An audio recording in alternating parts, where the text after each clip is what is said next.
یہ کہانی میری فرینڈ نے مجھے سنائی تھی۔ اس کا ایک کلاس فیلو تھا جس کے ساتھ یہ حادثہ رونما ہوا تھا۔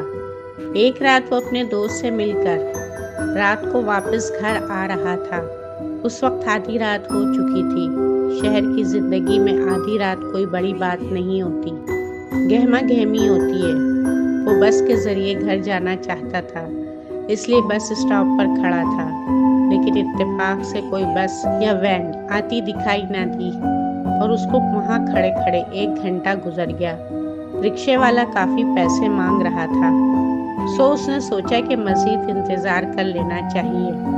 یوں ہی کافی دیر گزر گئی تو اسے ایک گاڑی آتی نظر آئی جو اس کے پاس آ کر رک گئی۔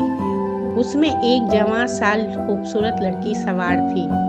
اس نے پوچھا، کہاں جانا ہے آپ کو؟ وہ حیران ہوا کہ ایک لڑکی اس کو لفٹ دے رہی ہے۔ وہ شکریہ ادا کر کے اس کے ساتھ بیٹھا تو وہ کہنے لگی، میں جانتی ہوں آپ کا گھر قبرستان کے پاس ہے۔ یہ سنتے ہی اس کی تو جیسے سانس رک گئی کہ وہ لڑکی اسے کیسے جانتی ہے۔ پہلی بار اس کو عجیب سا لگا، مگر اب وہ اس کے ساتھ گاڑی میں سوار تھا۔ لڑکی سے بھینی بھینی مہک آ رہی تھی۔ اس کے دل میں نہ جانے کیسے خیال آیا کہ وہ زیر لب آیت الکرسی پڑھنے لگا۔ یکا وہ مسکرائی۔ آپ آیت الکرسی کیوں پڑھ رہے ہیں؟ آپ کو کس بات سے خوف ہے؟ یہ سنتے ہی اس کا دل بری طرح دھڑکا، کیونکہ اس لڑکی کو کیسے معلوم ہوا کہ وہ دل میں آیت الکرسی پڑھ رہا تھا۔ اس کا خوف اور بڑھ گیا۔ اس دوران وہ بولی، تمہارا نام منصور ہے نا؟ اس سے بڑا اور جھٹکا کیا ہو سکتا تھا، مگر جانے کیوں اس نے سر اقرار میں ہلا دیا۔ ہاں، میرا نام منصور ہی ہے۔ اس کے ساتھ ہی گاڑی رک گئی۔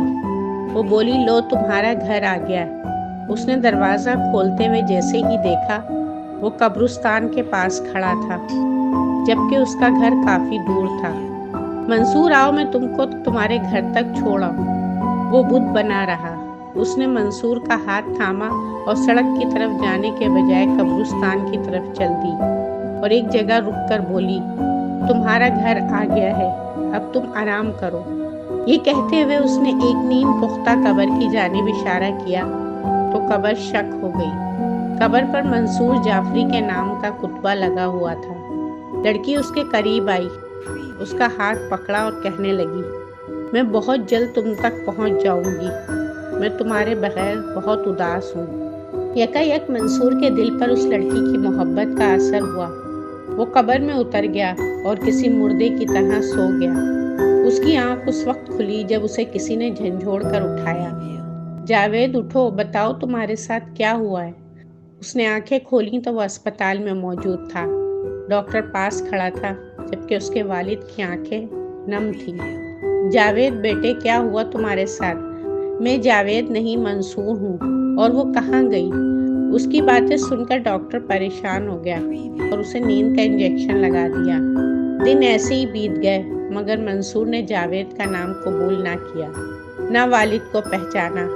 پھر ایک دن اس کے والد اس کو ایک پیر کے پاس لے گئے اور اس کا روحانی علاج کیا گیا۔ پیر صاحب نے بتایا کہ جاوید کے ساتھ حقیقت میں رات کے وقت ایسا واقعہ پیش آیا تھا۔ اس کی تصدیق اس طرح ہوئی کہ وہ اسے قبرستان میں منصور جعفری کی قبر پر لے گئے جو 20 سال پہلے قتل ہوا تھا۔ اس نے محبت کی شادی کی تھی، لیکن جس لڑکی سے اس کی شادی ہوئی اس کے بھائیوں نے منصور کو قتل کر دیا اور بہن کو دوسرے شہر لے گئے تھے، جس کے بعد میں اس نے بھی خودکشی کر لی تھی۔ جب منصور کی تصویر دیکھی گئی تو ان سب کو حیران کن جھٹکا لگا، کیونکہ جاوید اور منصور کے نقش و نگار میں زیادہ فرق نہیں تھا۔ میں آج تک حیران ہوں کہ کیا آج کی دنیا میں بھی ایسے محیر العقول واقعات رونما ہو سکتے ہیں۔